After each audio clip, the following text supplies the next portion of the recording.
नाइबान रसूल, मशाइख अहले सुन्नत, हाज़िरीन अहले सुन्नत व जमाअत, अस्सलामु अलैकुम व रहमतुल्लाहि व बरकातुहू। वालेकुम अस्सलाम व रहमतुल्लाहि व बरकातुहू। अल्हम्दुलिल्लाह अल्हम्दुलिल्लाहिल हन्नानिल मन्नान अल्लज़ी खलक़ल इंसान व अल्लमहुल बयान वस्सलातु वस्सलामु अला रसूलिही सय्यिदिल इंसी वल जान व अला आलिही व अस्हाबिही ज़विल खैरि वल इहसान, अम्मा बअद। फ़अऊज़ु बिल्लाहि मिनश शैतानिर रजीम, बिस्मिल्लाहिर रहमानिर रहीम। फ़ल्यहज़रिल्लज़ीना युख़ालिफ़ूना अन अम्रिही अन तुसीबहुम फ़ित्नह औ युसीबहुम अज़ाबुन अलीम। सदक़ल्लाहु मौलानल अज़ीम व बल्लगना रसूलुहुन नबियुल अमीनुल मतीनुल मुख्तारुल करीम व नहनु अला ज़ालिका मिनश शाहिदीन वश्शाकिरीन वल्हम्दुलिल्लाहि रब्बिल आलमीन। बारगाह रिसालत में आप सल्लल्लाहु तआला अलैहि वसल्लम में दुरूद पाक का हदिया पेश करें। अल्लाहुम्मा सल्लि अला सय्यिदिना व शफीअना अल्लाहुम्मा सल्लि अला सय्यिदिना व मौलाना मुहम्मद मअदनिल जूदि वल करम व आलिहि व अस्हाबिहिल किराम व इब्निहिल करीम व बारिक व सल्लिम सलातन दाइमतन सरमदन अबदा। अजीज़ान गिरामी वक़ार, संभल की सरजमीन पर आज ये जो सरों का समंदर नजर आ रहा है, ये किसी दुनियादार या किसी नेता के लिए नहीं, मेरे मुस्तफ़ा के नाम पर आया हुआ है। बेशक, सुभान अल्लाह सुभान अल्लाह। लोगों ने रैलियां देखी होंगी, 400-500 रुपए जमा करके जी जी नोट बांट कर वोट लेने वाली रैलियां तो देखी होंगी, लेकिन मैं उन्हें दावत नज़ारा पेश करता हूँ। ये गरीब मुसलमान जो सख्त ठंडियों की रात में भी अगर किसी के लिए जमा हो सकते हैं तो वो सिर्फ गुंबद खजरा के मकीन। बेशक, सुभान अल्लाह, हकीकत। अल्हम्दुलिल्लाह, ये जज्बा सदा अल्लाह ताला हम सबका सलामत रखे और आपको अल्लाह ताला इसी जज्बे पर कायम रखे। कुरान अजीम में अल्लाह ताला ने इरशाद फरमाया, लोगों को ये चाहिए कि वो मेरे नबी के हुक्म की मुखालिफत करने से बचें। फल्यहज़रिल्लज़ीना युख़ालिफ़ूना अन अम्रिही, उन लोगों को चाहिए कि बच जाएं नबी पाक के हुक्म की मुखालिफत करने से, वरना क्या होगा? अल्लाह फरमाता है अन तुसीबहुम फितना औ युसीबहुम अज़ाबुन अलीम। अगर तुम उस रसूल के अम्र की, उनके हुक्म की मुखालिफत लगे रहोगे तो अनकरीब फितने में मुब्तला हो जाओगे या दर्दनाक अजाब में गिरफ्तार होगे। दो बातें आनी कंपलसरी है। अगर उनका तरीका छोड़ोगे, अगर उनके हुक्म की मुखालिफत करोगे, या तो फितनों में मुब्तला होगे या दर्दनाक अजाब में गिरफ्तार होगे। इसीलिए आज मैं बहुत सारी जगहों पर बड़े बड़े दानिश्वरों को या फिर एजुकेटेड लोगों को सेमिनार करते हुए देखता हूं।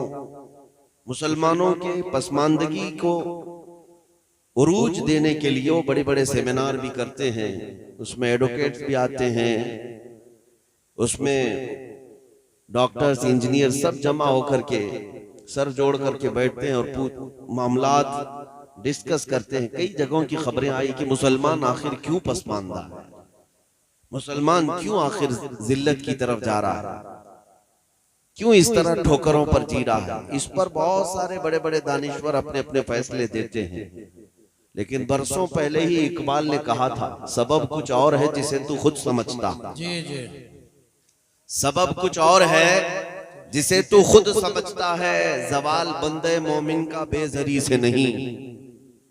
माल न होने की वजह से हम बिछड़े हुए लोग नहीं हैं, या फिर हथियार न होने की वजह से हम बिछड़े हुए लोग नहीं हैं।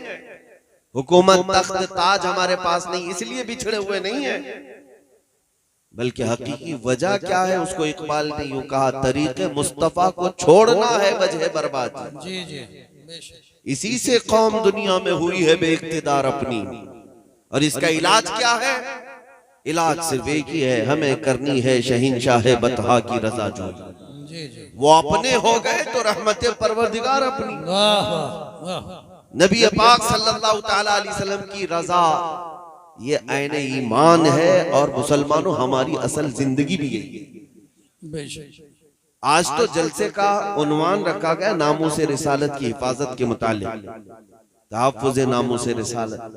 मैं कहता हूँ ये सिर्फ जलसों का उन्वान नहीं, हर मोमिन की पूरी जिंदगी का उन्वान है। वाह बेशक बेशक हर मुसलमान की जिंदगी का उन्वान यही हो कि तुम जी रहे हो तो नबी पाक की इज्जत की हिफाजत के लिए जी रहे हो, और अगर उनकी इज्जत नहीं तो फिर हमारी अपनी कोई इज्जत है ही नहीं। आबरू एमा जनाम मुस्तफास्त, हम सब की इज्जत आबरू मुस्तफा के नाम से है। हर चे दरी दुनिया बादे मुस्तफास्त, जो कुछ भी दुनिया में हमें मिला है वो मुस्तफा के बाद है। फर्स्ट प्रायोरिटी हुजूर की जात है।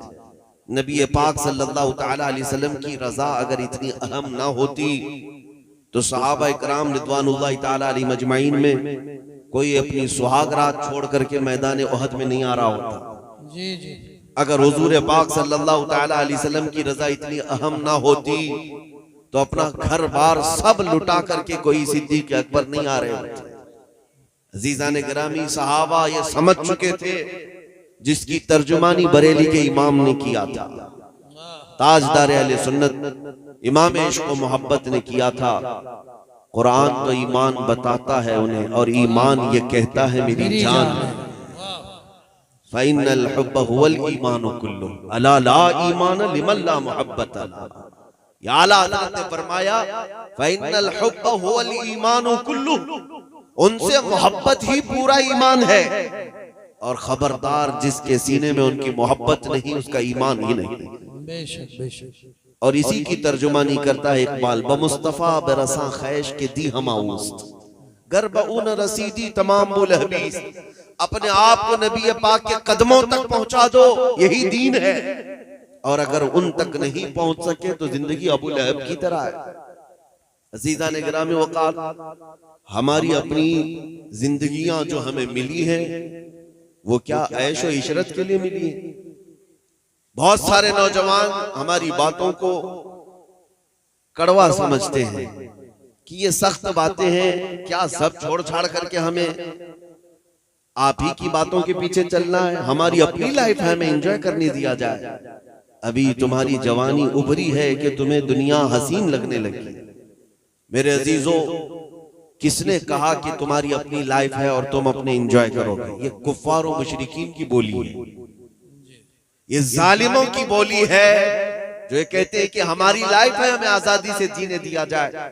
जिनके नजदीक जिना कोई माना नहीं रखता, जिनके यहाँ शराब में रक्स करना कोई माने नहीं रखता, जिनके ताश के पत्तों पर इमारतें तामीर हों, उनके लिए ये ऐब की बात नहीं। तुम तो गुलामे मुस्तफा हो। कहाँ उनकी बातें करने लग गए कि ये लाइफ हमारी अपनी है, हमें जीने दिया जाए। अभी अभी जवान हुए हैं, आप दाढ़ी की बात करते हैं, टोपी की बात करते हैं, दीन की बात करते हैं। कहाँ आप हमें नमाजों की तरफ बुलाते हैं, बुढ़ापा आने दिया जाए। अजीजान गिरामी वक़ार, मैं उन नौजवानों से कहता हूं तुम धोखे में आ गए। तुम इन कुफ्फार और मुशरिकीन की तकलीद करते हुए या उनके पीछे चलने की कोशिश करते हुए अपने आप को भुला दिया। तुम्हारी असल क्या थी? जिंदगी ये नहीं है किसी के लिए, जिंदगी है नबी के लिए। ये मुर्शिद गिरामी हुजूर ताजुल शरिया बदरुल तरीक़ा रहमतुल्लाह तआला अलैह ने अपने आखिर ज़मान में ये नसीहत किया था, ऐ लोगों जो ये कहते हैं कि हमारी अपनी जिंदगी हमें जीने दिया जाए अपनी मर्जी के मुताबिक, नहीं, तुम्हारी अपनी मर्जी के मुताबिक नहीं, तुम जियो तो मुस्तफा की मर्जी के मुताबिक। जिंदगी ये नहीं है किसी के लिए, जिंदगी है नबी के लिए। ना समझ मरते हैं जिंदगी के लिए, जीना मरना है सब कुछ नबी के लिए। और उनके दादा इमाम अहले सुन्नत फरमाते हैं, दहन में जुबान तुम्हारे लिए, बदन में है जान तुम्हारे लिए, हम आए यहाँ तुम्हारे लिए, उठे भी वहाँ। हाँ, हमारे पास जो कुछ भी है या रसूल अल्लाह वो सब तुम्हारे लिए, हमारा अपना क्या। इसीलिए जिन लोगों को ये लगता है कि हम नामूस रिसालत की हिफाजत के लिए अगर किसी को आवाज देते हैं, कभी हमें आग में कूदने की जरूरत पड़े तो हम हिचकिचाते नहीं। अगर किसी को ये एतराज है कि ये खुदकुशी है तो उनको ये जवाबन हम अर्ज करते हैं, खुदकुशी उस वक्त होगी जब किसी लैला की मोहब्बत में मजनू जान दे रहा हो। दुनियावी मजाजी इश्क में कोई फांसी के फंदे पर लटक कर अपनी जान दे रहा हो। मेरे अजीजों, यहाँ मसला दुनियावी मजाजी इश्क और मोहब्बत का नहीं, यहाँ तो मसला ये है जान दी हुई उसी की थी।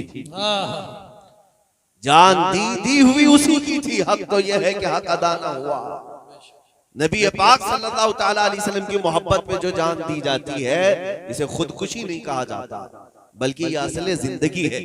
और हुजूर ताजुल शरिया रहमतुल्लाह तआला अलैह फरमाते हैं, तेरे दामने करम में जिसे नींद आ गई, या रसूल अल्लाह, तेरे दामने करम में जिसे नींद आ गई है वो फना न होगी, उसे जिंदगी मिली।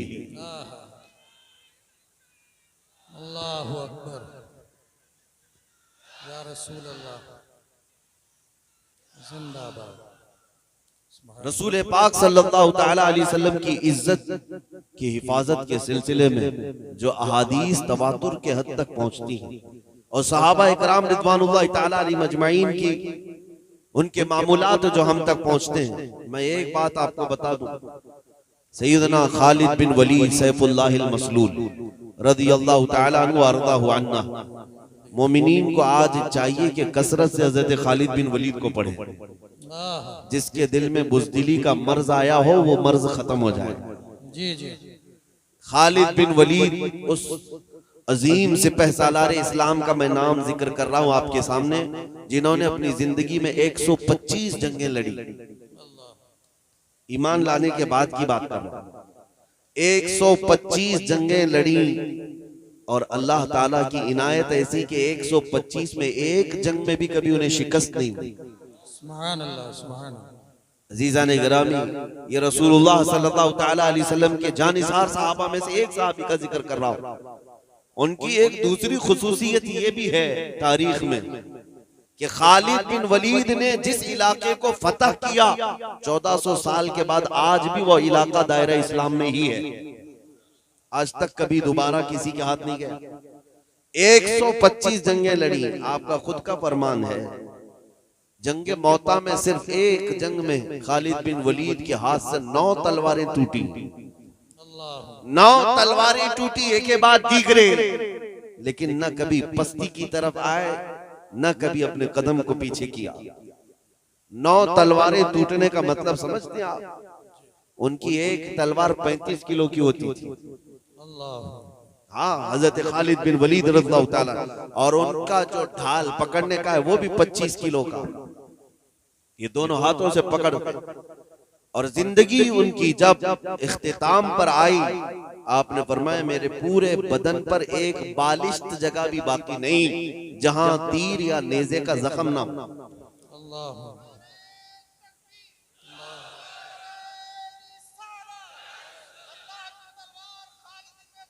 जिंदाबाद, जिंदाबाद,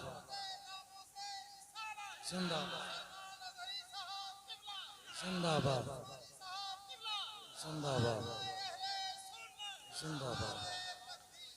सैयदना खालिद बिन वलीद रज़ियल्लाहु ताला अन्हु का जिक्र हम बड़े अदब से करते हैं। सुनिए मेरे अजीजों, 125 जंगें, उसमें किसी में शिकस्त नहीं और पूरे जिस्म पर जख्म इतने कि एक बालिश बराबर जगह भी कहीं बाकी नहीं है।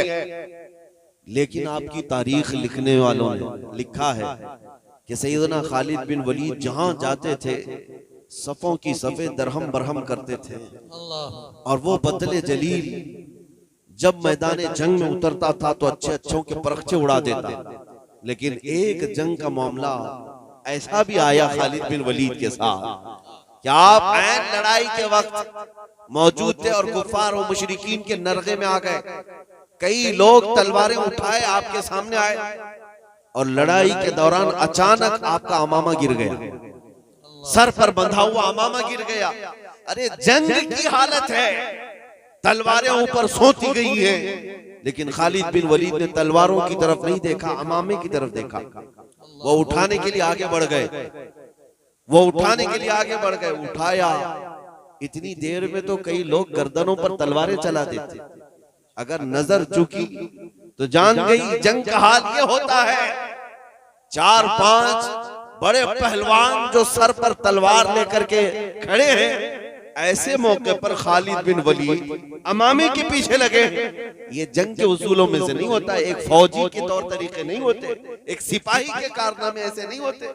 वो सारे लोग सहम गए, जो करीब खड़े थे उन्होंने तलवारें नीचे कर ली और पूछा, क्या तुम ही वो खालिद बिन वलीद हो जिसका चर्चा हर जगह पर हमने सुना है?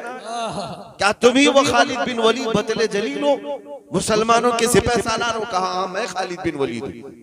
उन काफिरों ने कहा कि हमने ऐसी हरकत तुमसे आज देखी जो एक छोटा फौजी भी नहीं कर सकता।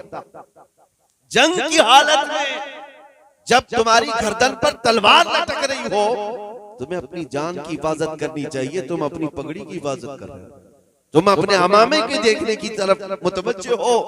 सैयदना खालिद बिन वलीद ने उस वक्त जो जवाब दिया वो हमारा उन्वान है।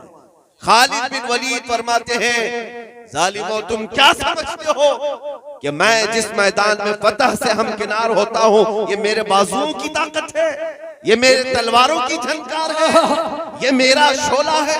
हरगिज़ नहीं, बल्कि मैंने उस अमामे की हिफाजत की कोशिश इसलिए की कि उस अमामे में मेरे रसूलुल्लाह के 3 मोए मुबारक रखे हुए हैं। सुभान अल्लाह, सुभान अल्लाह। हुजूर के मोए मुबारक रखे हैं और मेरा ये विजदान कहता है कि जब तक मेरे सर पर वो अमामा होता है, अल्लाह मुझे हर जगह फतह व कामरानी अता करता है। सुभान अल्लाह, सुभान अल्लाह। नारे तकबीर, नारे रिसालत, उलमाए अहले सुन्नत, हजरत मुफ्ती सलमान साहब किबला, नारे तकबीर। जालिमों और दुश्मनों का सामने होना अपनी जगह पर, लेकिन ऐसे हालात में भी मेरे नबी पाक के तबर्रुकात की हिफाजत अपनी जगह पर। यह है नामूस रिसालत की हिफाजत। ऐन जंग के वक्त भी सैयदना खालिद बिन वलीद मेरे मुस्तफा के चंद मुए मुबारका को जमीन पर गिरने नहीं देना चाहते। तभी तो वो सहाबा इकराम के मुतालिक कुरान की आयतें आई, रज़ियल्लाहु अन्हुम, अल्लाह उनसे राजी हुआ। उर्वा बिन मसूद सक़फ़ी, ये कुरैश की तरफ से एक कासिद मक्का हुजूर पाक सल्लल्लाहु तआला अलैहि वसल्लम और सहाबा के हालात देखने के लिए हुदैबिया के मौके पर आए और देखने के लिए कि मोहम्मद सल्लल्लाहु अलैहि वसल्लम के ये फरजाने, इनके परवाने कैसर और किसरा फतह करने की बात करते हैं तो मुट्ठी भर। उस वक्त सिर्फ और सिर्फ 4000 मोमिनीन की जमात थी और ये बात करते थे ईरान की हुकूमत को पलट देंगे, रोम की हुकूमत को पलट देंगे। उस जमाने की 2 सुपर पावर ताकतें थी। सुपर पावर ताकतों को पलटने की बात मेरे आका सल्लल्लाहु तआला अलैहि वसल्लम के ये परवाने किया करते थे। तो मक्का वालों ने कहा जाकर के देख लो, बड़े हथियार शायद जमा कर लिए, बहुत सारे असलहे जमा कर लिए, आज हमारे पीछे भी बहुत सारे लोग लगे। अचानक आकर के घरों की तलाशी लेते हैं कि कहीं कुछ जमा करके रखा है। हाँ, एक साहब, एक अधिकारी आए थे हमारी ऑफिस में, अचानक दरवाजा खोलकर वीडियो बना रहे थे, टेबल उठाया, कुर्सी के पीछे देखा, उनको तो एक ब्लेड भी नहीं मिला, एक चाकू और छुरी भी नहीं मिली। इन्हें ऐसा लगता है कि ये मोमिनीन सिर्फ तलवार और चाकू, कैंची और बंदूक से ही लड़ते हैं, उन्हें पता नहीं ईमान की दौलत क्या होती है। जिसके सीने में मोहब्बत मुस्तफा हो वो दुनिया के हथियारों से बेनियाज चलता है। अल्लाह की मदद पर उसे यकीन कामिल है। सैयदना गरीब नवाज रज़ियल्लाहु ताला अन्हु बगैर हथियार के हिंदुस्तान तशरीफ लाए और दुनिया ने देखा है बड़े बड़े राजे महाराजे भी वहां घुटने टेकने पर मजबूर हुए। वो ताकत कौन सी थी? उस अताए रसूल के पास जो ताकत थी वो मोहब्बत रसूल की ताकत। मेरे अजीजों, बात में अर्ज कर रहा था कि नबी करीम सल्लल्लाहु ताला अलैहि वसल्लम के इन फरजानों को चेक करने के लिए उर्वा बिन मसूद सक़फ़ी आया। देखें कि क्या इन्होंने हथियार जमा किए। ये वो वक्त था जब अजान हो चुकी है, हुजूर पाक सल्लल्लाहु ताला अलैहि वसल्लम नमाज की तैयारी फरमा रहे हैं और हुजूर वजू कर रहे हैं, सहाबा इर्द गिर्द खड़े हैं। उर्वा बिन मसूद कहता है कि ये भीड़ देख करके मैंने पूछा ये क्या हो रहा है? तो लोगों ने कहा कि रसूलुल्लाह वजू कर रहे हैं सल्लल्लाहु ताला अलैहि वसल्लम। वो भीड़ को चीरते हुए अंदर आया, देखा कि वजू कर रहे हैं, तो ये सारे लोग क्यों खड़े हैं? रसूलुल्लाह सल्लल्लाहु अलैहि वसल्लम वजू कर रहे हैं, ये लोग क्या कर रहे हैं? वो भीड़ चीरते हुए आया, देखा हुजूर तो वजू कर रहे हैं, लेकिन सहाबा सब जो इर्द गिर्द खड़े हैं, कोई अपने दामन आगे किए हुए, कोई हाथ पसारे हुए खड़ा है। जब नबी पाक कुल्ली करते हैं तो किसी न किसी सहाबी का हाथ आगे आता है, वो कोई ना कोई अपना दामन बढ़ा देता है। हुजूर अपना चेहरा धोते हैं, चेहरे से निकलने वाले कतरे भी सहाबा अपने दामनों में लेते हैं और फिर अपने चेहरे से मल लेते हैं, अपने जिस्म से मल लेते हैं, यहाँ तक कि नबी पाक सल्लल्लाहु ताला अलैहि वसल्लम का वजू मुकम्मल हुआ, ये सहाबा पानी का एक कतरा भी जमीन पर गिरने नहीं दे रहे थे। उरवा बिन मसूद ये देखा और वापस अपने आकाओं के पास जाकर के कहा कि उनसे लड़ने का इरादा छोड़ दो, उनसे लड़ने का इरादा छोड़ दो। लोगों ने पूछा क्या बड़ी ताकत है उनके पास? कहा नहीं, मैंने मोहम्मद सल्लल्लाहु अलैहि वसल्लम के पास हथियारों की ताकत तो नहीं देखी, लेकिन परवानों और फरजानों की एक ऐसी तादाद देखी जो कैसर और किसरा के पास भी नहीं है। मैंने किसरा का भी दरबार देखा, कैसर का भी दरबार देखा। जब बादशाह सामने होता है तो ताजीम तो बहुत सारे फौजी करते हैं, लेकिन मोहम्मद सल्लल्लाहु ताला अलैहि वसल्लम के फरजानों में मैंने देखा उनके वजू का कतरा वो जमीन पर गिरने नहीं देते, तो फिर उनके खून का कतरा जमीन पर गिरने कब देंगे? यही हालात थे। अल्लाहु अकबर, सुभान या रसूल अल्लाह, सुभान अल्लाहु अकबर या रसूल अल्लाह। अजीजा ने गिरामी वकार इसी को देख करके कहा था, किसी ने दीवान गाने इश्क मोहम्मद को देखकर घबरा गई है गर्दिशे दौरान कभी कभी। हुजूर पाक सल्लल्लाहु ताला अलैहि वसल्लम के उन जानिसार सहाबा ने जो जिंदगी गुजारने के उसूल हमें बताए, उससे बेहतरीन उसूल कहीं नहीं मिल सकेंगे। आज मुझे अफसोस इसी बात का है कि जिसके पास दुनिया का सबसे हसीन चेहरा है, मुझे बताओ ए मुसलमानों, क्या मेरे मुस्तफा करीम सल्लल्लाहु ताला अलैहि वसल्लम से हसीन कोई और है? आपने ना सुना होगा ना देखा होगा, और हमारा ईमान भी यही कहता है, जिस कौम के पास दुनिया का सबसे हसीन चेहरा, जिस कौम के पास सबसे बुलंद अखलाक वाला रसूल है, उस कौम को किसी और की इक्तिदा की क्या जरूरत पेश आ गई? किसी और को आइडियल बनाने और किसी और के फैन बनने की जरूरत क्या पेश आई? दुनिया को ये बता देते हैं मुसलमानों, हम इसके उसके मोहताज क्यों बने? हमारे पास ना अखलाक की कमी है, ना खूबसूरती की कमी है, ना हमारे पास इल्म की कमी है, ना हमारे पास रसूल पाक सल्लल्लाहु ताला अलैहि वसल्लम की मोहब्बत की कमी है। अजीजा ने गिरामी वकार, मैं आप सबसे गुजारिश यही करना चाहूंगा कि दुनिया जिस चीज से खौफजदा है, वो कौन सी चीज है जानते हो? यही तुम्हारे जो नारे हैं, लब्बैक या रसूल अल्लाह। अभी आपने कमर उस्मानी साहब से जो सुना, जो जान मांगो तो जान दे दे, जो माल मांगो तो माल दे दे, ये तो सिर्फ तुमको जलसों में लगता है, लेकिन ये कई काफिरों की आंखों में चुभता है और दिल में गड़ता है। वो इसी ताकत और इसी जज्बे के दुश्मन है, बाकी तुम्हारे और किस चीज के दुश्मन है? मियाँ उसके अलावा हमारे पास है क्या? सब तो लूट मार करके खत्म किया जा रहा है। जो चीज तुम्हारे पास बाकी है वो नबी पाक के कदमों पर फिदा होने वाली जो ताकत है, इस ताकत को वो खत्म करने के लिए पूरी एड़ी चोटी का जोर लगा रहा। अब उनके पास तरीका क्या बचा? दुनिया का हुस्न तुम्हारे सामने लाकर खड़ा कर देना, नंगी हसीनाओं को तुम्हारे सामने पेश करना, ताकि तुम मदीने के ताजदार की तरफ से मुंह फेर कर किसी हसीना के दामे फरेब में आ जाओ। कभी तुम्हारे कदमों में सीमो सर के अंबार बिछा देना, दौलत तो माल की रेल पेल तुम्हारे सामने आ जाए, ताकि तुम इश्क़ मुस्तफा की दौलत को छोड़कर इस जरो सेम को देखने चले आओ।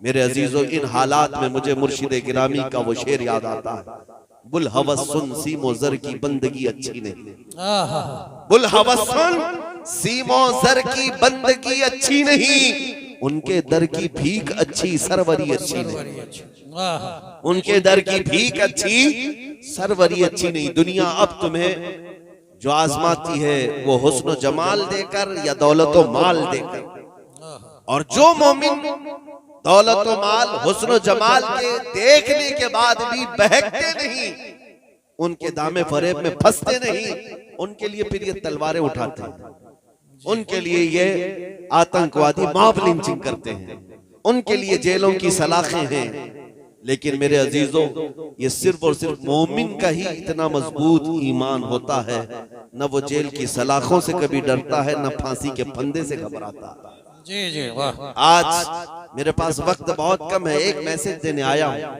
हिंदुस्तान के मुसलमानों। अभी आप तमामी हजरात के लिए घबराने की कोई जरूरत नहीं, डर और खौफ में जीने की कोई जरूरत नहीं। तुम्हारे माल मता दुकानें जायदाद लूटना है तो ये लूट चुके, अब तक लूट चुके, लेकिन जो चीज बाकी है तुम्हारे पास वो ऐसी चिंगारी है जो बड़े बड़े महलों को खाकिस्तर कर सकती है। बेशक वो कौन सी चिंगारी है? वो इश्क मुस्तफा की चिंगारी। ये चीज आज भी बाकी है। मैं खुद सफर पर हूँ, मुसलसल सफर पर हूँ। हिंदुस्तान के कोने कोने में भी मैंने देखा, छोटा बच्चा भी देखता है तो लब्बैक या रसूल अल्लाह। एक वो नौजवान जो दीन से दूर भी था लेकिन करीब आता है जलसे में लब्बैक या रसूल अल्लाह कह रहा है। उस दिन के बाद फिर हमें ये एहसास हो गया कि ईमान की हरारत आज भी मौजूद है। तुम्हारा ये कुछ नहीं कर सकेंगे, ज्यादा से ज्यादा खौफ तारी करने की कोशिश की जाएगी। आज अभी जिक्र कर रहे थे धर्म संसद का। ये पाखंडी ये समझते हैं कि एक गुफे में बैठकर एक वीडियो बनाकर वायरल कर दें तो मुसलमानों के अंदर धकधकी लग जाएगी, खलबली मच जाएगी। ऐसे बहुत सारे कुत्ते आए और चले। बेशक बेशक ईमान वाले कल भी सलामत थे, आज भी सलामत है, और इंशाअल्लाह सुबह क़यामत तक हिंदुस्तान की सरजमीन पर सजदे किए जाएंगे इंशाअल्लाह, अज़ानें गूंजेंगी इंशाअल्लाह। इंशाअल्लाह। जो कर सकते हैं वो कर लेंगे। उनको ऐसा लगता है एक वीडियो वायरल करने से सब खौफज़दा हो जाएंगे। यही काम तो करबला की सरजमीन पर यजीद ने किया था। यही काम कूफा में उबैदुल्लाह बिन जियाद ने किया था। हजरत हानी बिन उरवा को मार करके, हजरत इमाम मुस्लिम बिन अकील को मार करके गवर्नर हाउस पर लटका दिया कई लाशों को, और सारे कूफा वालों को बता दिया देखो मैं मार भी सकता हूँ, कत्ल भी कर सकता हूँ, डर के अंदर हो जाओ। तो क्या मुस्लिम बिन अकील के कत्ल के बाद, हानी बिन उरवा के कत्ल के बाद, इमाम हुसैन की शहादत के बाद इस्लाम ठंडा पड़ गया? नहीं, इस्लाम खत्म हो गया? बल्कि उसके बाद फिर हमारा ये नारा है, इस्लाम जिंदा होता है हर करबला के बाद। वाह वाह सुभान अल्लाह, वाह रिसालत, वाह सुभान अल्लाह। जिंदाबाद जिंदाबाद जिंदाबाद, सुभान अल्लाह, जिंदाबाद, अल्लाह सुभान या रसूल अल्लाह। बिल्कुल हक बनता है, बिल्कुल हक बनता है कि संभल के नाम का बिना ना रहे। सुभान, इसलिए कि मोमिनीन का ये मोह, ये जम्मे गफीर, मैंने बहुत तारीख के एतबार से संभल को पढ़ा भी है, तारीखी शहर है। आज आपके दरमियान हो और हमेशा से आपकी कुव्वत ईमानी का चर्चा पूरे हिंदुस्तान में होता रहता है। और इजाजत हो तो इसी मिंबर से उन पाखंडियों को ऐलान करें, इसी मिंबर से ऐलान करें, तुम अपने अंदर बैठकर गुफे में जो मारने और मरने की बात करते हो,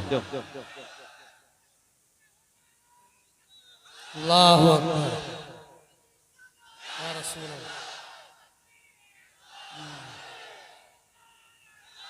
या रसूल अल्लाह। तवज्जो,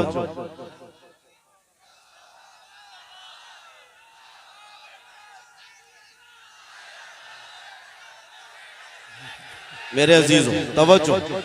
लब्बैक लब्बैक लब्बैक या रसूल अल्लाह, लब्बैक लब्बैक लब्बैक लब्बैक। आप तवज्जो चाहे, बैठ जाए, बैठ जाए। लब्बैक, तशरीफ रखें आप हजरात, तशरीफ रखें। अब बयान से बात कर लें, बयान से बात कर लें, बयान से बात कर लें, बयान की तरफ तवज्जो करें। नारे तो हो जाएंगे, बयान की तरफ तवज्जो करें। मेरे अजीजों, जलसे रोज होते हैं हिंदुस्तान में और नारे भी रोज लगते हैं, लेकिन ये जो नारे हैं ये रगे जान को फड़काने वाले, जी जी, ये यूं ही नहीं लग रहे, ये किसी मुकर्रिर के लिए लगने वाले नारे नहीं है। जी जी ये नाम मुस्तफा पर जो खून गर्म होता जी जी उस गर्मी के नारे होते हैं, और इसी से उन्हें खलबली भी है, इसी से तकलीफ भी है। मैं इस मिंबर से कहता हूँ, एक लोमड़ी और एक लोमड़ा वो भौंकते रहते हैं, देखते होंगे आप, और फिर हजारों सिक्योरिटी गार्ड के बीच में घूमना। अरे मर्द हो तो मुकाबला करो, मैं तन्हा घूम रहा हूँ पूरे हिंदुस्तान में, सुभान अल्लाह, अल्हम्दुलिल्लाह। सुभान अल्लाह। तन्हा आया हूं, हमारे पीछे कोई सियासी ताकत नहीं है, हमारे पीछे कोई ऐसा सपोर्ट भी नहीं है। बाज लोग तलाश करने के लिए मेरे घर तक आए थे कि इनको कौन बैकिंग कर रहा है, कौन सी सियासी पार्टी इनके पीछे है। हमने कहा था तुम्हारी नाक रकड़ जाएगी और तुम पता नहीं कर पाओगे कि कौन बैकिंग कर रहा है, इसलिए कि ढूंढा ही करें सदर क़यामत के सिपाही, वाह वाह, सुभान वो किसको मिले जो तेरे दामन में छुपा हो। सुभान हम मोमिनीन की बैकिंग और अगर सपोर्ट कहीं से होता है तो गुंबद खजरा से होता है। अल्लाह, सुभान नबी पाक सल्लल्लाहु तआला अलैहि वसल्लम की मोहब्बत लेकर हम पूरी दुनिया में तन्हा चलते हैं, अल्हम्दुलिल्लाह। खौफ नहीं होता, इसलिए कि जालिमों डराओ उसे जिसे जीने का शौक हो। सुभान मौत से डराना, जेल से डराना, फांसी से डराना, उसे डराओ जिसे जीने का शौक है।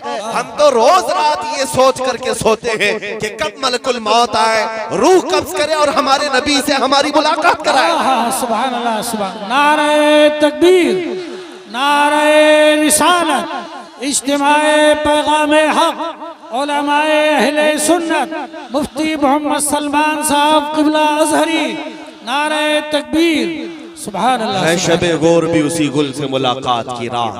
अजीज़ान गिरामी वक़ार, मैं बात ये कह रहा था, आप अपना जोश थोड़ी देर के लिए खामोश रखें, थोड़ी देर के लिए। मैं बात ये कह रहा था कि इनकी इतनी ताकतों के मातहत होने के बाद लोमड़ी और लोमड़ा चंद कमरों के अंदर बैठ करके वीडियो बनाकर वायरल करके मुसलमानों के दिलों को छलनी करने की कोशिशें, और हैपोक्रेसी, जो डेमोक्रेसी खत्म होकर हैपोक्रेसी जो आई, ये सारे मनाजिर के बाद मैं उनसे कहता हूँ, मैंने एक क्लिप सुनी, कोई वो लोमड़ी कहती है एक, और एक लोमड़ा कहता है कि हम 20 लाख लोगों को मारेंगे, इतने मुसलमानों का कत्ल करेंगे तो फिर हमारे यहाँ पर हिंदू राष्ट्र कायम हो जाएगा। जालिमों, तुम्हारे अंदर इतनी हिम्मत ही नहीं है, मारने मरने की बात पाखंडियों से हो ही नहीं सकती, कभी हो ही नहीं सकती।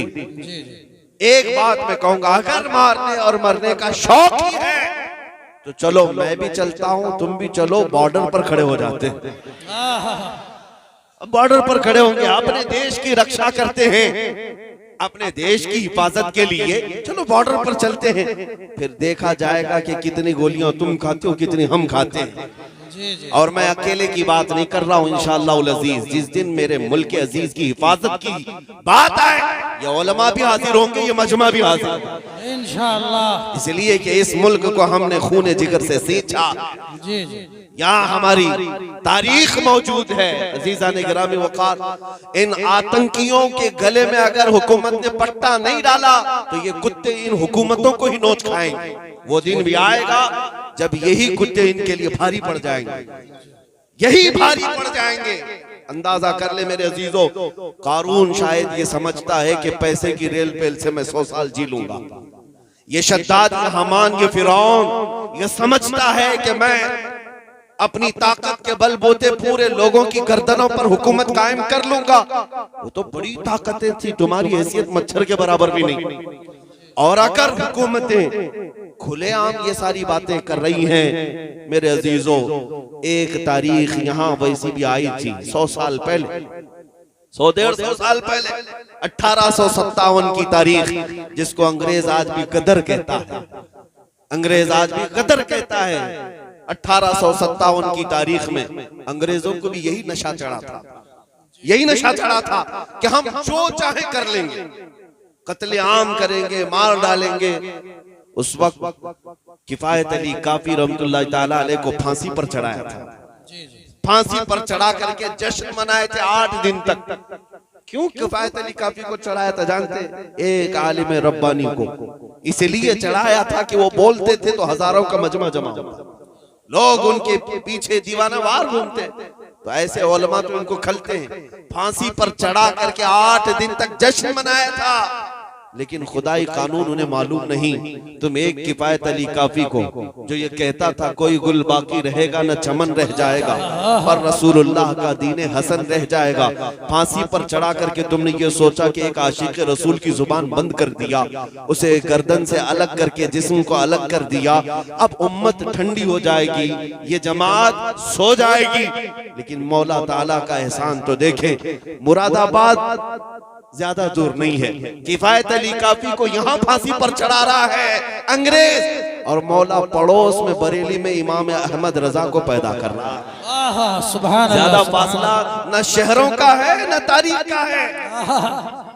एक आशिक रसूल अगर तुम्हारे हाथों फांसी पर चढ़ा है तो अल्लाह ताला ने दूसरा ऐसा आशिक पैदा किया जिसने करोड़ों दिलों में ये इश्क भर दिया, करूं तेरे नाम पे जां फिदा, न बस एक जां दो जहां फिदा, दो जहां से भी नहीं जी भरा, करूं क्या करोड़ों जहां नहीं। मैं बात ये करना चाहता हूँ, तुम जितने चिराग बुझाओगे मौला उतने चिराग और रोशन फरमाए। सुभान अल्लाह, सुभान अल्लाह। जिसको जिसको तुम पकड़ करके कत्ल करने की धमकियां देते हो, ये इस्लाम न कल मिटा था न आज मिटा है, ना सुबह क़यामत तक मिटा सकोगे। अल्लाह ने कुरान पाक में फरमाया है, युरीदून लियुत्फिउ नूरल्लाहि बिअफ़वाहिहिम वल्लाहु युरीदु अन युतिम्मा नूरहु वलौ करिहल काफिरून। मुशरिकीन ये चाहते हैं कि अपने मुंह के फूंकों से अल्लाह के चिराग को बुझा दें, और ये हो नहीं सकेगा। अल्लाह अपने चिराग को रोशन करके रहेगा, काफिर अगरचे इसको नापसंद करें, काफिर अगरचे इसको नापसंद करें। मेरे अजीजों, बात सिर्फ इतनी मुझे करनी है, तुम्हारा अपना रोल क्या होना चाहिए? क्या यही जोश के नारे जो हम पिंडाल में बैठ करके करें? क्या हमारी यही तकरीरें जो जलसे तक रहे? नहीं मेरे अजीजों, हमारा लक़ब, एक मोमिन का लक़ब ये था कफन बरदोश। ये सीने पर बल्कि अपने कंधे पर कफन लेकर के चलता है, इसे मौत से खौफ नहीं है। तो ये खौफ जब तुम्हारे सीने से निकलेगा तो हक बोलने की हिम्मत उतनी बढ़ती चली जाएगी। ज्यादा से ज्यादा तुम्हें किस बात से डराया जाता है आज? फांसी से, ये सबसे हाईएस्ट सजा है ना, या जेल से? ये दोनों चीजें एक मोमिन के लिए कोई माने नहीं रखती। जेल की सलाखों पर जाने के बाद बुजुर्गों ने लिखा भी है कि मोमिन घबराना नहीं, अगर मुस्तफा के नाम पर गया है, अगर नबी पाक के नाम पर गया है, तो अंदर जाने के बाद हो सकता है तेरी माँ, तेरी बीवी, तेरे भाई देखने ना आए, लेकिन एक रात जरूर आएगी जब ताजदार मदीना खुद तशरीफ। सुभान अल्लाह, सुभान अल्लाह। वो भी खौफ नहीं रखना। हुजूर के इंतजार में हम दिन काट लेंगे, हुजूर के इंतजार में हम रातें काट लेंगे। और रही बात फांसी की, उसके मुतालिक भी रिवायतें मौजूद हैं कि जिन जिन गुलामों को जालिमों ने अपने हाथों से कत्ल किया या फांसी पर चढ़ाया, फंदा बाद में लगा, चेहरा मुस्तफा पहले मौजूद। सुभान अल्लाह, सुभान अल्लाह। नबी पाक सल्लल्लाहु तआला अलैहि वसल्लम तशरीफ फरमा थे। अजीजान गिरामी वक़ार, ये दो तमन्नाएं जिसके पास हैं, फिर उसे किस बात का खौफ है? बेखौफ जियो। ये मुल्क हमारा कल भी था, आज भी है। ये भीख में मांगा हुआ हमारा मुल्क नहीं है, और किसी की चापलूसी करके खरीदी हुई जमीन हमारी नहीं है। ये हमारे आबा व अजदाद, बल्कि आदम अलैहिस्सलाम की जमीन है, हमारे बाप की जमीन है, हमारे बाप की जमीन है। अजीजा ने गिरामी वक़ार, मैं बात ये अर्ज करना चाहता हूँ, आयत करीमा जो मैंने पढ़ी थी उसमें अल्लाह ने यही फरमाया, अगर रसूल के हुक्म की मुखालिफत करोगे तो फितने में मुब्तला हो जाओगे और अज़ाब अलीम में गिरफ्तार हो जाओगे। अभी देर नहीं हुई है, अभी सवेरा है। मैं नौजवानों को कहता हूँ, उस नुक्ते पर आ जाओ, उस पॉइंट पर जमा हो जाओ जहां रसूलुल्लाह सल्लल्लाहु अलैहि वसल्लम ने अपने सहाबा को छोड़ा था। मेरे आका ने हुजूर को जहां छोड़ कर नसीहत फरमाई थी, उस नुक्ते पर आ जाओ, बस बाकी सब तुम्हारा, सारे मैदान तुम्हारे हैं, कोई ताकत तुम्हें ज़ेर नहीं करेगी इंशाअल्लाहुल अज़ीज़। लोग जिस तरह की बातें करते हैं, मैं आपको बताऊं, सलाहुद्दीन अय्यूबी का भी तज़किरा करते हैं। सुल्तान सलाहुद्दीन अय्यूबी, फातिह बैतुल मुक़द्दस, एक सिपह सालार के नाम से दुनिया जानती है। आज अंग्रेज भी उस सलाहुद्दीन की तारीफ में रतबुल लिसान है। अंग्रेज भी कहता है वैसा जर्नल हमने नहीं देखा। क्यों जानते हैं? अंग्रेजों की किताब में लिखा हुआ है, सलाहुद्दीन अय्यूबी ने 18 साल तक जंगें लड़ी सलीबियों के साथ, ईसाइयों के साथ, लेकिन उसमें लाखों कैदियों को अपने हाथों से आजाद किया। आजाद करने की आदत बहुत ज्यादा। किसकी? सलाहुद्दीन अय्यूबी की। शहादत है मतलूब व मकसूद मोमिन, न माने गनीमत न किश्वर कुशाई। एक आशिक रसूल का जो मकसूद होता है ना, वो ये नहीं है कि सिर्फ गर्दनें उड़ाना है, उसका मकसूद जो होता है वो अल्लाह उसके रसूल की रजा। सलाहुद्दीन अय्यूबी के साथ एक वक्त ऐसा भी आया जब आप बीमार हो गए। इस बीमारी के आलम में मुसलमानों के एक काफिले पर एक ईसाई जर्नल ने हमला किया था, बुरनिस नाम था उसका। उसने हमला किया और सारा माल लूट लिया, कोड़े लगाया, औरतें भी थी, बच्चे भी थे और भी लोग थे। लेकिन मारते मारते उस जालिम ने क्या कहा था जानते हो? ए मुसलमानों, पुकारो अपने मोहम्मद को बुलाओ, क्यों तुम्हारी मदद के लिए नहीं आता? मुआज़ अल्लाह रब्बिल आलमीन। जब वो इस तरह के ताने दे दे करके माल लूट रहा था और सारे लोगों को निहत्ता पा करके मार रहा था, लुटा हुआ काफिला, ये ताराज काफिला जब वापस लौटा तो सलाहुद्दीन अय्यूबी से शिकायत की कि सुल्तान इस्लाम हमारे साथ ऐसे मामलात हुए। ये वो हालात थे जब सलाहुद्दीन सख्त बीमार थे, जिसको मरगुल मौत कहा जाता है, यानी मौत की बीमारी, मरगुल मौत की बीमारी जिसको कहा जाए। लोग इयादत के लिए आ रहे थे, लेकिन सलाहुद्दीन अय्यूबी ने जैसे ही ये बात सुनी, अल्लाह की बारगाह में हाथ फैलाया, कहा ऐ रब्बे जुल जलाल, तूने सलाहुद्दीन को हर चीज अता की, बस तेरा ये नाचीज बंदा, आजिज बंदा इतनी भीख मांगता है कि मेरी उम्र को इतनी लंबी कर दे कि मैं बुरनिस का सर उड़ा सकूं, इतनी जिंदगी और दे दे। क्यों? इसलिए कि नबी पाक सल्लल्लाहु ताला अलैहि वसल्लम को उसने ताना मारा। मोमिनीन से ये कहा ना कि मोहम्मद को बुलाओ। सलाहुद्दीन अय्यूबी बीमारी के आलम में ये दुआ करते रहे। 2.5 साल का अरसा गुजरा। 2.5 साल के बाद आप शिफायाब हुए, सेहतमंद हुए, और उसके बाद खड़े हुए और तलवार लेकर के निकले। मोमिनीन की फौज को जगह जगह रवाना किया, मार के हुए। एक दिन वो आ भी गया जब ये बुरनिस हत्ते चढ़ गया मुसलमानों, गिरफ्तार हो गया। और मुसलमान जब फातिह की हैसियत से बैतुल मुकद्दस में आए और उस बुरनिस को पकड़ करके लाए। सलाहुद्दीन अय्यूबी की आदत तो थी कि गिरफ्तार कैदियों को रोज आजाद करता था, रोज आजाद करते थे। उस दिन भी जितने कैदी आए थे उनमें से अक्सर को आजाद किया। जब बुरनिस का नंबर आया, उसने कहा ऐ सलाहुद्दीन, तुम्हारी आदत तो हमें पता है कि तुम गिरफ्तार कैदियों को माफी के बाद आजाद कर देते हो, मैं भी माफी मांगता हूं, मुझे अपने वतन जाने दे दो। सलाहुद्दीन अय्यूबी ने एक तारीखी जुमला कहा, ऐ बुरनिस, अगर तुझे मैं माफ कर दिया तो अल्लाह का अजाब मुझे गिरफ्तार कर, मैं अल्लाह के अजाब में गिरफ्तार हो जाऊंगा। तेरी जुबान से मैंने वो नाजेबा कलमा सुना है जिसको एक मोमिन सुन करके जिंदा रहना बेकार समझता। सलाहुद्दीन अय्यूबी ने तलवार लहराई और उसकी गर्दन पर रख करके कहा, आज से 2.5 साल पहले तूने मुसलमानों से कहा था कि बुलाओ मोहम्मद कहाँ है, देख उस मोहम्मद ने सलाहुद्दीन को भेजा है तेरा सर कलम करने। सुभान अल्लाह, सुभान अल्लाह, नारे तकबीर, सल्लल्लाहु ताला अलैहि वसल्लम, उसका सर कलम किया, सुभान अल्लाह, उसका सर कलम किया। लेकिन जो बात मुझे अर्ज करनी है वो ये है मेरे अजीजों, ये जो 2.5 साल का अरसा गुजरा ना, जो बीमारी के आलम में थे सलाहुद्दीन अय्यूबी, ये 2.5 साल के बारे में उनके शागिर्द और उनके फौजी रिवायत करते हैं, एक दिन भी हमने सलाहुद्दीन को पैर फैलाकर सोते हुए नहीं देखा। अल्लाह, 2.5 साल तक पैर फैला करके नहीं सोया। बीमार भी थे, लोग कहते कि लंबा सो जाएं, वो कहते जलाल में आकर कि तुम मुझे सीधा सोने की बात करते हो, जबकि मेरे ऊपर अभी फर्ज बाकी है, मेरे नबी पाक को गाली नहीं। उस फर्ज की जब तक सुबुकदोशी ना हो मैं अपने पैर लंबे नहीं करूंगा। ये थे हमारे सलातीन इस्लाम, इनको अल्लाह ताला ने जो फतूहात अता की है वो वफाए मुस्तफा पे अता की, नबी पाक सल्लल्लाहु ताला अलैहि वसल्लम की वफादारी में मिली है सारी चीज।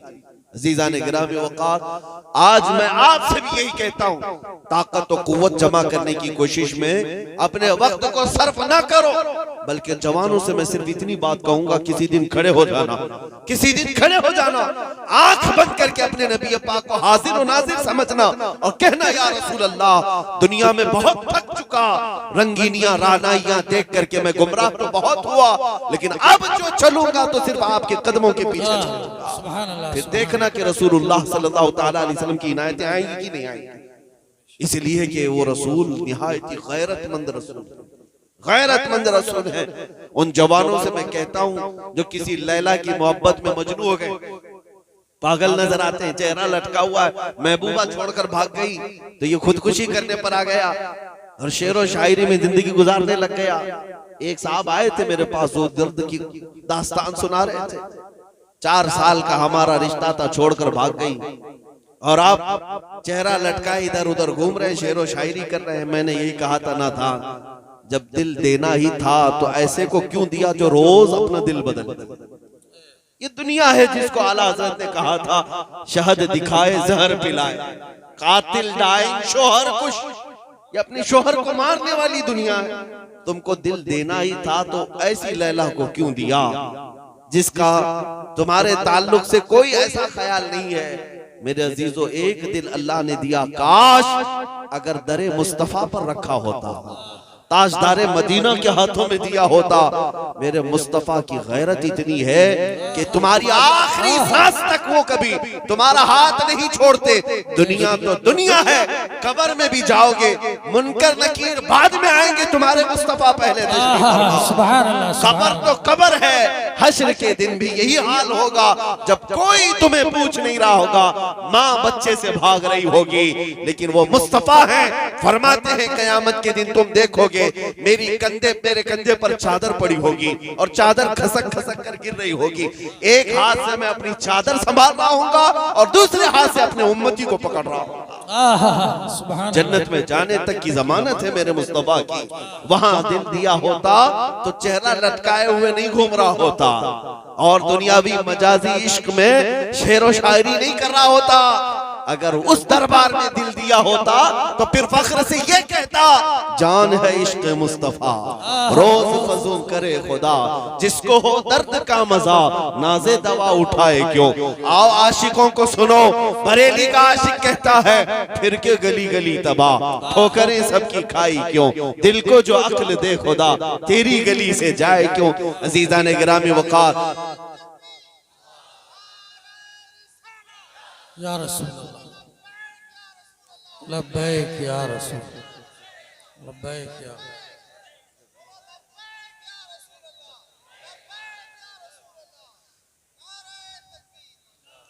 मैं बात अर्ज ये कर रहा हूं, इसके उसके पैरोकार होना और उसके इसके हुस्न पर फिदा होना ये छोड़ दो। तुम्हें जवानी इन दुनियावी मजाजी आशिकों के तौर पर गुजारने के लिए नहीं दी गई है। तुम्हें जो दुनिया और तुम्हें जो जिंदगी दी गई है वो नबी पाक सल्लल्लाहु ताला अलैहि वसल्लम से वफा के लिए दी गई है। उहद के मैदान में एक खातून ऐसी है मदीने की जिसके 4 रिश्तेदार इंतकाल कर चुके थे, भाई भी, बेटा भी, बाप भी, शौहर भी। 4 लोग एक ही औरत के शहीद हो गए। जब सहाबा उसे खबर देने के लिए आए, तुम्हारे बाप भी शहीद हुए, तुम्हारे बेटे भी, तुम्हारा भाई भी, तुम्हारा शौहर भी। उस खातून ने क्या पूछा, ऐ लोगों, सब मेरे घर वालों के कत्ल की खबर दे रहे हो, पहले बताओ रसूलुल्लाह सलामत है या नहीं, हुजूर पाक सल्लल्लाहु ताला अलैहि वसल्लम सलामत है या नहीं। साहबा ने कहा अल्लाह के नबी सलामत है। वो खातून कहती है मेरा चांद सलामत है तो पूरी कायनात सलामत है। सुभान अल्लाह। उन्हें गम किसी और चीज का नहीं था। ऐ मेरे अजीजों, ये है मोहब्बत मुस्तफा जो हमें उन सहाबा ने अता किया। एक मदीने की खातून हुजूर की बारगाह में जिहाद में जाने के वक्त 1.5 साल का बच्चा लेकर के आई, 1.5 साल का बच्चा लेकर के आई। कहा या रसूल अल्लाह, मेरे घर में इसके अलावा कोई जवान नहीं, मेरा शौहर इंतकाल कर चुका, 1.5 साल का बच्चा, इसे भी कबूल कर ले। साहबा ने पूछा इसका क्या करेंगे। वो खातून कहती मुझे पता है ये चल भी नहीं सकता, तलवार और तीर तो नहीं चला सकता, लेकिन या रसूल अल्लाह आप अपने मुजाहिद सहाबा के हाथों में दे दें, जब दुश्मनों की तरफ से तीर चले तो मेरा बच्चा ढाल के काम आ सकता है। अल्लाह। वो फिदा करने वाली खवातीन जिन्होंने अपने सुहाग भी हुजूर पाक सल्लल्लाहु अलैहि वसल्लम के कदमों पर निछावर किए। आज की दुल्हन कौन है ऐसी दुल्हन जो अपने जवान दूल्हे को ऐसे जंगी हालात में जाने की इजाजत दे दे। वो सिर्फ और सिर्फ खवातीन मदीना हो सकती। नबी पाक सल्लल्लाहु ताला अलैहि वसल्लम की। मियां ये मोहब्बत की बात जो हम करते हैं ना, ये आसान चीज नहीं है। ये शहादत का है, उल्फत का है, कदम रखना। लोग आसान समझते हैं मुसलमान होना, बातें कर लेना, यहाँ बैठ करके ये सारी चीजें कर लेना आसान है। लेकिन मेरे मुस्तफा की मोहब्बत तुमसे इम्तिहान मांगती है, इम्तिहान मांगती है। और तुम हर मुसीबत को गले लगाने के लिए तैयार हो जाओ, फिर देखना सितारों से आगे जहां और भी है। ये जो तुमको दिख रहा है ना, मैं जाऊंगा तो मेरी माँ का क्या होगा, मेरी बीवी का क्या होगा, छोटे बच्चे हैं मेरे उनका क्या होगा, इस तरह के हालात और वसवसे शैतान तुम्हारे जहन में लाता है। मेरे अजीजों, इस वक्त सिर्फ इतना सोचना, क्या मदीने के उन सहाबा के बीवी बच्चे नहीं थे? क्या उनके माँ बाप नहीं थे? उनके घर बार, उनके जायदाद प्रॉपर्टी नहीं थी? सब था उनके पास। फिर भी वो हुजूर पाक सल्लल्लाहु ताला अलैहि वसल्लम की वफा में ऐसे शरीक होते। एक अब्दुल्ला अस्वद की बात करूं मैं, एक अब्दुल्ला हुजूर की बारगाह में आए, कहा मुझे कोई बेटी नहीं देता, मैं काला हूं, जवान हो गया। हुजूर ने खत लिख करके भेजा, जा अमर बिन वहब एक सहाबी है, अंसार है, उनकी बेटी है, निहायत खूबसूरत बेटी। हुजूर ने कहा जा उसके यहाँ पैगाम निकाह ले जा। अब्दुल्ला अस्वद गए, हुजूर का पैगाम दिया। ये वो साहब हैं जिनकी बेटी पूरे मदीने में सबसे हसीन है, और अब्दुल्ला ये सबसे काले हैं। एक काले जवान को हुजूर ने भेजा है सबसे हसीन लड़की के बाप। और जब वो गए अम्र बिन वहब के पास, सुनाया तो बाप और माँ दोनों थे लड़की के। देखा ऊपर से नीचे और कहा तुम्हारे निकाह की बात आई है मेरी बेटी से? कहा अल्लाह के नबी ने भेजा। उस सहाबी ने थोड़ा तामुल किया, थोड़ी ताखीर की और कहा आप वापस जाएं, मैं खुद हुजूर से बात कर लूंगा। इतना कह करके पलटाया। अब्दुल्ला ने कहा ये तो रोज की बात है, रिजेक्ट तो हर जगह से होते थे, नई बात नहीं। आए हुजूर के पास, लेकिन ए मुसलमानों, मदीने का माहौल क्या था? वो नौजवान दुशीजा जो मदीने की सबसे हसीना थी, अंदर घर से बाहर आई। बाप से पूछा कौन आया था? कहा फला फला आया था। क्या लेकर आया? पैगाम निकाह लेकर आया। कौन भेजा? रसूलुल्लाह ने। आपने क्या कहा? खातून से माँ बाप जवाब देते हैं कि हमने टाल दिया, देखते हैं बाद में तेरा जोड़ कहाँ है उसका। वो नौजवान दुशीजा कहने लगी अब्बा जान आपको पता भी है आपने किसके पैगाम को रद्द किया है? आपने आने वाले के चेहरे को देखा, भेजने वाले के चेहरे को नहीं देखा। सुभान अल्लाह। ये मदीने की खवातीन थी जिन्होंने अपनी ख्वाहिशात को भी कुर्बान कर दिया था। यहाँ ख्वाबों के शहजादे बनाए जाते हैं, ख्वाबों की शहजादियां बनाई जाती हैं। मेरे घर में आने वाली दुल्हन हूर से कम ना हो। और औरतें ये तस्वुर कर ले मेरा शोहर बड़े एक्टर और फिल्मी हीरो से कम ना हो। ये खाम ख्यालियां हैं तुम्हारी, ये पुलाव है जो तुम ऐसे ही पकाए हुए हो, ख्याली पुलाव। मेरे अजीजों, हकीकत में कुछ नहीं होता जो स्क्रीन पर दिखता है। हर नौजवान को अपनी तमन्नाएं हुजूर के कदमों पर रखना चाहिए। नौजवानों, तुम अगर अल्लाह की बारगाह में दुआ करो तो यूं करो, शादी अगर अभी नहीं हुई, मौला वो दुल्हन अता कर दे जो मुझे तुझसे और तेरे रसूल से करीब कर दे। और दुल्हन ये दुआ करे मौला मुझे वो रफीक हयात, वो शरीक हयात अता कर जो मेरे आधे ईमान को मुकम्मल तरीके से भर दे, मुझे तेरी बारगाह में सर बसुजूद होने वाला बना दे। ये होती है तमन्नाएं। जब बेटी ने ये कहा तो बाप दौड़े दौड़े हुजूर के पास आए।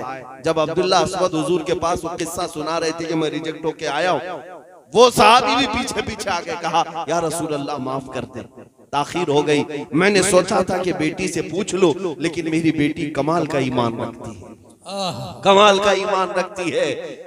मैंने सिर्फ बेटी की खातिर इनको पलटाया था। हुजूर ने माफ कर दिया और उनका निकाह तय हुआ मस्जिद नबवी में। तवज्जो चाहता हूँ, तवज्जो। ये अब्दुल्ला अस्वद गरीब भी है, काले भी है, पैसा भी नहीं शादी करने का। खुद रसूलुल्लाह ने पैसे दिए, सुभान अल्लाह, माल दिया के जा शादी का सामान खरीद ला, जो जहेज लगता है, जो घर बसाने के लिए सामान की जरूरत है, ले आओ। ये अब्दुल्ला गए बाजार में सामान खरीद रहे थे, शादी का सामान खरीद रहे थे। अचानक मदीने की गलियों में आवाज आई, दुश्मनाने मुस्तफा ने मदीने पे हमला किया, अल्लाह के नबी जिहाद की तरफ निकल रहे। हुजूर पाक सल्लल्लाहु ताला अलैहि वसल्लम निकल पड़े हैं। अब्दुल्ला अस्वद जो बाजार में शादी का सामान खरीद रहे थे, पलट गए और जंग का सामान खरीदना शुरू किया। तलवार खरीदी, नेजा खरीदा, घोड़ा खरीदा, वो जिरा खरीदी, जो लोहे की टोपी होती है और लोहे का लिबास होता है, ये खरीद लिया। जितने पैसे थे पूरे खर्चा कर दी, 1 रुपये भी नहीं बचाया। अरे मियाँ शादी है, जंग में जाकर आने के बाद भी तो हो सकती है शादी, पैसा बचा कर रख दे। नहीं, ये वो रसूलुल्लाह के फिदाई हैं जिन्होंने अपनी ख्वाहिशात को हुजूर के कदमों पे निछावर। उनका मतमा, उनका मकसूद नजर सिर्फ रसूलुल्लाह की रजा थी। गए सामान खरीदने और सब खरीद करके घोड़े पर बैठकर जिहाद में आ भी गए। मैदान में जब लड़ने आए, अब तक जितनी जंगों में वो शरीक होते थे नंगे पैर आते थे, हाथों में कुछ भी नहीं होता था गुर्बत की वजह से। लेकिन आज एक शहसवार की हैसियत से आ रहे थे, हाथ में तलवार, दूसरे हाथ में ढाल है, घोड़े पर बैठे हैं और लिबास लोहे का है, और लड़ने लगे जब तो कुफार की सफों को दरहम बरहम करने लगे। कभी इधर नरके में जा रहा है, कभी उधर जा रहा है। अरे आज शादी होने वाली है, बच बचा करके लड़ता नहीं, ये तो पूरे जम्मे गफीर में घुसने को तैयार है। हुजूर पाक सल्लल्लाहु तआला अलैहि वसल्लम दूर से देखते हुए अपने चंद सहाबा से पूछते हैं, जानते हो ये कौन है? कौन है ये जो नया आदमी आया है? क्योंकि चेहरा भी छुपा हुआ था, पूरे लोहे की टोपी पहने हुए। सहाबा गौर से देखते रहे, कहा या रसूल अल्लाह ये मदीने का तो नहीं दिख रहा, ये यहाँ का नहीं है, कोई दूसरा आया होगा जो हमारी हिमायत के लिए उतरा होगा। रसूल पाक सल्लल्लाहु अलैहि वसल्लम ने फरमाया, नहीं मेरे अजीजों, मैं उसकी कहनियों की सियाही से पहचान रहा हूँ, मेरा अजीज अब्दुल्ला है, वो अब्दुल्ला है। नबी पाक सल्लल्लाहु तआला अलैहि वसल्लम पहचान गए, यही अब्दुल्ला है जिनकी शादी आज होनी थी। लड़ते लड़ते आए दोपहर के वक्त जामे शहादत नोश कर कत्ल हो गए, शहीद हो गए। लेकिन वो बात भी मुझे याद आती, जब हदीस पढ़ता हूँ आंखें भीग जाती हैं। वो मुराद पा गए। क्या मुराद होती थी ये सहाबा की? कत्ल होकर शहीद होकर मैदान में गिरे हुए थे। शाम के वक्त जब मेरे आका सल्लल्लाहु तआला अलैहि वसल्लम शहीदों की लाशें उठवा रहे थे, तब चलते हुए खुद हुजूर तशरीफ लाए अब्दुल्ला अस्वद के पास, जहां उनका लाशा गिरा था। नबी पाक सल्लल्लाहु तआला अलैहि वसल्लम मैदान में नीचे बैठ गए। हुजूर नीचे बैठ गए, अपनी गोदी को बिछाया, अब्दुल्ला अस्वद के चेहरे से वो जीरा हटाई और सर लेकर अपनी गोद में रख लिया, अपनी गोद में रखा। उनकी पेशानी से धूल और मिट्टी को झाड़ा, उनके रुखसारों से खून को साफ किया। ऐ मेरे अजीजों, इससे बढ़कर के सहाबा की और मुराद ही क्या होती थी? इससे बढ़कर के और मुराद ही क्या होती थी? नबी पाक सल्लल्लाहु तआला अलैहि वसल्लम का दस्ते शफकत आखिरी सफर में उनकी पेशानी पर है। और उसके बाद मेरे आका ने आयत की तिलावत की, मिनल मुमिनीन रिजालुन सदकू मा आहदुल्लाह अलैह। ये वो लोग हैं जिनके मुतालिक आयत उतरी है। मोमिनीन में से कुछ वो लोग होते हैं जिन्होंने अल्लाह से किया हुआ वादा पूरा किया। ये जान लेकर के आए थे वफा के लिए और उसी वफादारी में जान दे गए। अजीज़ान गिरामे वक़ार, मैं ये बातें इसलिए अर्ज कर रहा था कि ख्वाहिशें तो ये चाहती हैं कि हमारी शादी में कोई डिस्टर्बेंस ना हो। ख्वाहिशें तो यही चाहती हैं कि शादी के मौके पर कोई दूसरा प्रोग्राम भी ना हो। लेकिन वो सहाबा ने ये साबित कर दिखाया, हर चेदरी दुनिया बादे मुस्तफा, जो कुछ दुनिया में है रिश्ता नाता वो सब मुस्तफा के बाद है।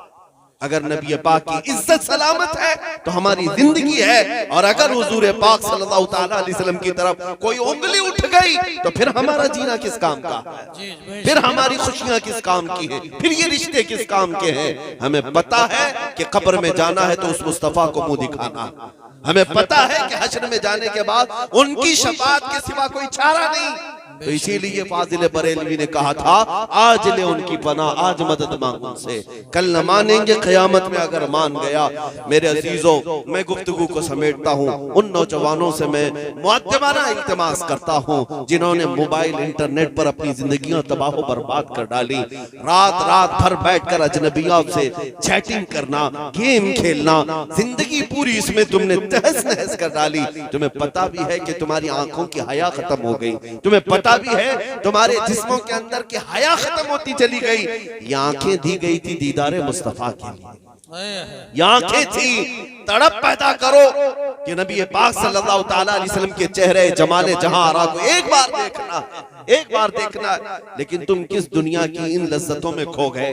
निकल आओ बाहर, तौबा करो आज के बाद से कि मैं तन्हाई में भी हूं तो अल्लाह का खौफ रखूंगा, मजमे में भी हूं अल्लाह का खौफ रखूंगा। सिर्फ इतना तसव्वुर ले जाओ मेरे अजीजों कि मैं जहां कहीं भी होगा मेरे रब ताला के मुशाहिदे से गायब नहीं हो सकता और नबी पाक सल्लल्लाहु ताला अलैहि वसल्लम की मुस्तफाई से बाहर नहीं हो सकता। लिहाजा मुझे जो करना है अल्लाह रब्बुल इज्जत के सामने करना है, जो करना है मेरे नबी के सामने करना है।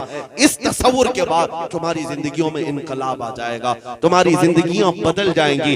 एक हसीन चेहरा तुम्हारे सामने रखता हूं, क्या तुम्हें पता है इससे भी ज्यादा किसी ने तारीफ की है? हस्सान बिन साबित ने जो कहा था व अहसनु मिनका लम तरा क़त्तु ऐनी व अजमलु मिनका लम तलिदिन निसाओ खुलिक़त मुबर्रअन मिन कुल्लि ऐबिन कअन्नका क़द खुलिक़त कमा तशाओ।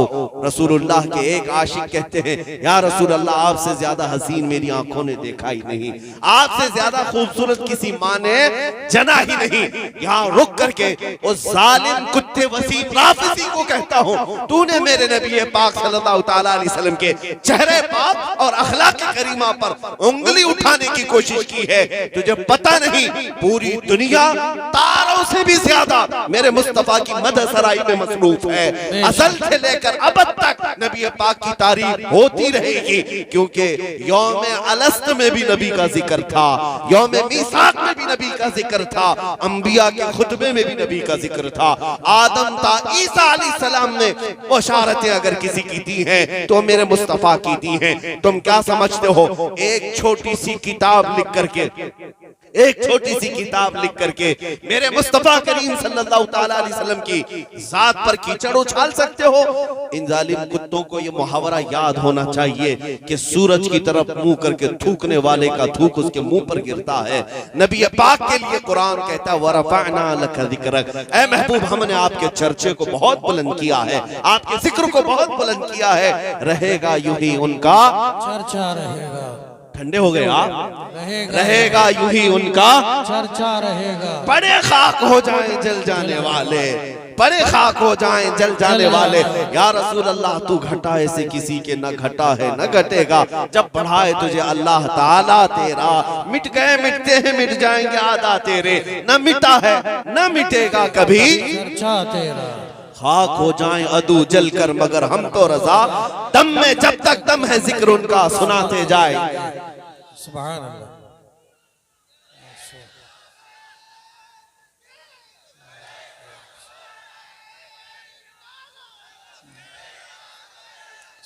सुभान अल्लाह सुभान अल्लाह।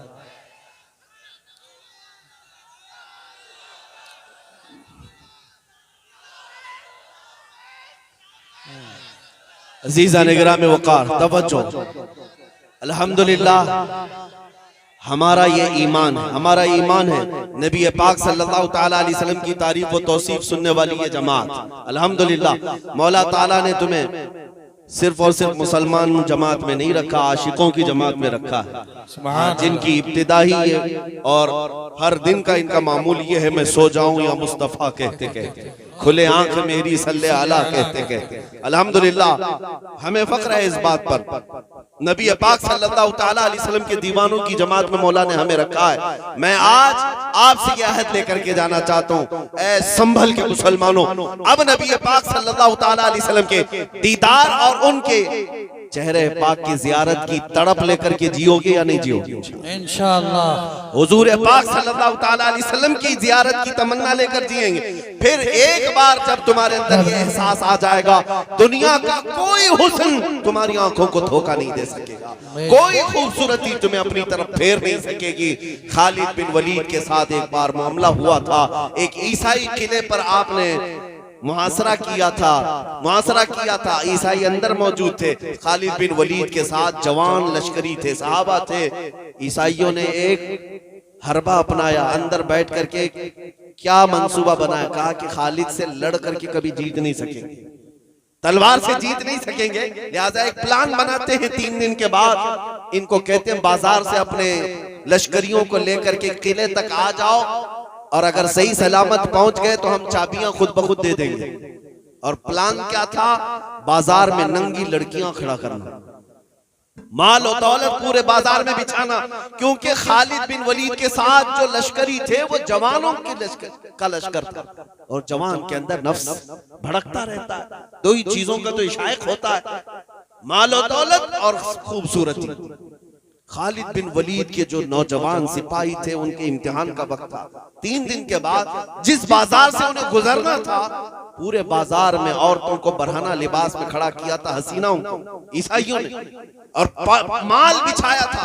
खालिद बिन वलीद ने जैसे ही देखा अपने नौजवानों को रोक लिया, कहा रुक जाओ। एक नसीहत की थी, कहा ए रसूलुल्लाह के चाहने वालों, आज तुम्हारे इम्तिहान का वक्त है, आज तुम्हारे इम्तिहान का वक्त है। अगर तुम इस इम्तिहान में कामयाब हो गए, अल्लाह की रहमत सुबह क़यामत तक तुम पर फूल बरसाएगी, और अगर डगमगा गए तो लानत की फटकार होगी। साहबा ने पूछा, उसमें नौजवान थे, ताबईन भी थे, खालिद बिन वलीद से पूछा हमें क्या करना है? कहा बस नबी पाक की सुन्नत को नहीं छोड़ना। हुजूर पाक की सुन्नत ये थी, जब बाजार में चलते थे तो निगाहें नीची करके चलते, इसके अलावा कुछ नहीं करना है। खालिद बिन वलीद ने इतना कहा और अपने नौजवानों को लेकर बाजार से गुजरने लगे। ईसाई जो पूरे किले के अंदर जश्न मना रहे थे कि खालिद बिन वलीद के फौजी औरतों में मुलविस हो गए होंगे, पैसे लूट रहे होंगे, और हम किले में फिर से पता है क्या जश्न मनाएंगे, लेकिन देखा उनके सिपाही ऐसे गुजरते आए, ऐसे गुजरते आए, तारीख में फरमाया गया कि अगर उन सहाबा के सरों पर अंडा भी रख दिया जाए तो नहीं गिरता। इस अंदाज से चल रहे थे। फौजियों की चाल है, ना वो इधर देखते ना उधर देखते, वो हसीनाएं अपनी तरफ बुलाती रह गई, लेकिन एक जवान ने भी मुड़ करके नहीं देखा, दुनिया की तरफ देखा ही नहीं। सही सलामत पूरी फौज किले तक पहुंच गई।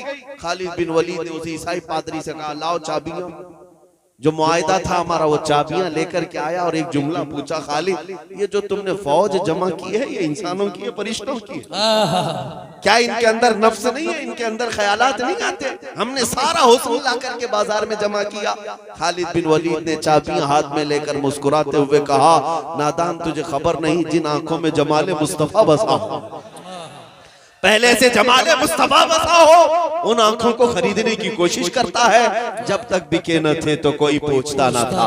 या रसूल अल्लाह तुमने खरीद कर हमें अनमोल कर दिया, आ जाओ ए मोमिनो, मैं भी तुम्हें उसी बाजार मुस्तफा में बिकने की दावत करता हूँ। बेदाम ही बिक जाइए बाजार नबी में, इस शान के सौदे में खसारे नहीं होते, इस शान के सौदे में खसारे नहीं होते। सुन्नियों तुम्हारे शहर हम्बल में सुन्नियों का शहर आया है, तमाम हज़रात हाथ उठा के बोलेंगे नारे तकबीर, नारे रिसालत, नारे हैदरी, नामूसे तहफ़्फ़ुज़े रिसालत, नारे तकबीर, शहदाए करबला, लब्बैक लब्बैक लब्बैक या रसूल अल्लाह, लब्बैक लब्बैक लब्बैक या रसूल अल्लाह। देखो देखो कौन आया, सुन्नियों का शेर आया, देखो देखो कौन आया, सुन्नियों का शेर आया, देखो देखो कौन आया, सुन्नियों का शेर आया।